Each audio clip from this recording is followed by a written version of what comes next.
Hello everyone, welcome back to a brand new video. It's been a long time. I've just been busy. I wasn't able to record a video, but to be honest, with Arsenal, in relation to Arsenal, there's really been nothing to talk about. Honestly, if you want to talk about the Kepa signing, there's literally no point about talking about Kepa. Literally, there's nothing. There's nothing I want to talk about it. But it's been, I think it's been 2 weeks now, or even longer than 2 weeks since the transfer window opened. But the season has ended, and I don't know how long it's been. But the season has ended, and it's been some time. Manchester City, Liverpool have all signed, our rivals have all signed top players, okay, very top players, world class players, to take them, so they can go to that next level. And also, on the other hand, nothing, absolutely nothing. A goalkeeper, they pulled out of the bag. A striker, God knows. Like, Arsenal have to be the most slowest team ever in the transfer market. Like, I cannot think of a team that moves more slow than Arsenal. For a team, like, I don't even know why they move slow.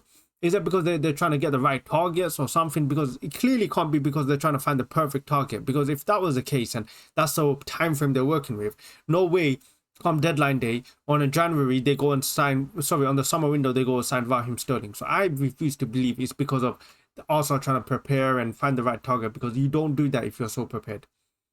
Also have to be the worst team like in the transfer market. We are so slow, and at this current stage, at the current time of speaking right now, Arsenal have zero chance of winning the Premier League. It's a simple truth. You go into the season with the team right now we have, we're not going to win the league. And I'm sure, I know a lot of fans are going to be like, oh well, we're not going to enter the season with this new team. You're right, of course we shouldn't, and if we do, it's a big concern. But look, we've been linked to players, strikers, Gyökeres, Sesko, Rodrigo.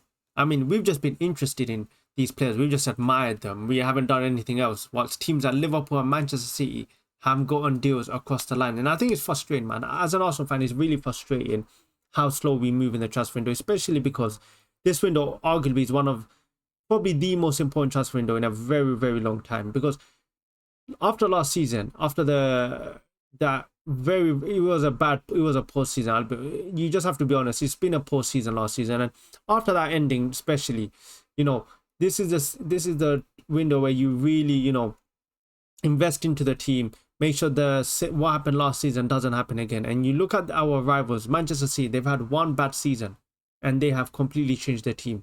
Us, on the other hand, we're still trying to decide on, whether we need a striker or whether we need a winger. I mean, I don't know. It just gets frustrating saying the same thing over and over again. For me, my prediction on the transfer window, I'll tell you what. I believe Arsenal will 100% sign a striker. 100% Arsenal will sign a striker. Whether it's Gyökeres or Sesko, Arsenal will sign a striker. However, a striker alone is not enough for Arsenal to go win the league. Because let's be honest, we all know what the next season's ambition is to simply win the Premier League. And for me, signing a striker is not enough. For me, if you go to the next window, so if you enter the season with Martinelli and Trossard as your main two wingers, you might as well forfeit the Premier League title there on the spot, because I am sorry, those two players are not consistent enough to go bring you a title. They're absolutely not good enough. One will have a bad game, so one will have a good game. You think he's now the starting winger. You don't go then start him. Then he has a poor game. Then the second winger comes on, so you'd be like, Martinelli has a good game. You start him.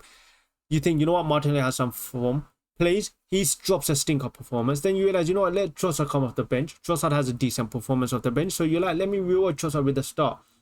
He starts the game and you realize why Trossard is back on the bench. And then you have to play Martinelli. It's the never-ending cycle with our left wing. So for me, we need to sign a left winger. But I just don't see where Arsenal are going to sign a winger. Because firstly, you look how many strikers we have right now, okay? We have, in total, by the way, let me just count for you. We have Jesus, Kai Havertz, our two strikers. Jesus, you can't even get rid of him because he's injured. Then, so you already have two there. Then you got Saka, and then you got Reece Nelson. Again, Reece Nelson, you can't get rid of him because he's injured. And then you got Ethan as well, if you want to count him as a right winger. And you got Martinelli and Trossard. So a striker would add 7 options. There's 7 options. And if you add a winger, which we desperately need, that's 8 options. Are also going to start the season with 8 forwards?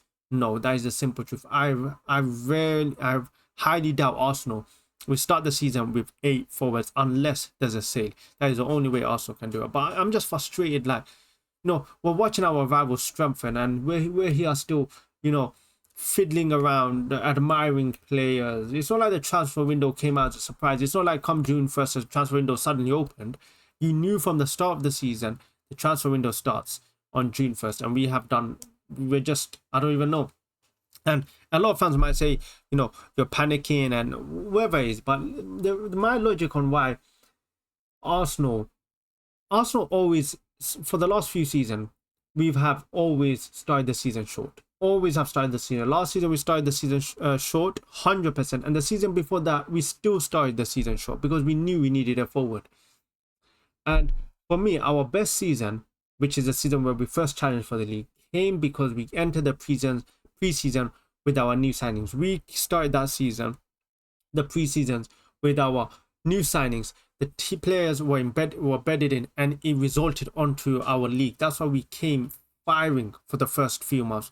We were destroying teams simply because we had the players through the door. They could gel. They could, they found out the style of play. And now what we're gonna do is probably do what we did last season, where we get him like a Mikel Merino. I'm not saying a Mikel Merino, for example. I'm saying you get like a player like Mikel Merino, and come 2 weeks in, 3 weeks in, now you're having to throw them into the starting 11 with no preseason. And some of you guys might say that doesn't have an effect. Well, it does, because Mikel Merino himself has said the reason why he didn't have a good start also is because of a lack of preseason. So these things that we do talk about, although we may downplay and might think, what's a preseason going to do for a player? It does make a big difference. I mean, players are even admitting that with a preseason, they feel more fit. And it's one of the reasons why they don't perform well when they miss out on a preseason. But that's just my thoughts. Let me know in the comments what you think, what you're feeling. Do you think I'm overreacting? But for me, look, we're moving too slow. I need to see some, movements. I need to see some strikers getting linked. I need to see some bids being made, because right now it's just hearsay. It's just also having discussion. We're doing nothing. We're just discussing with 50 different players, and we're doing nothing. So what's the point? We might as well just have a massive WhatsApp group chat. That way you can save all your time and just message in one big group chat. But yeah, that's just my thoughts. Let me know in the comments what your thoughts are. Make sure you like, make sure you subscribe, and I'll catch you guys in the next video.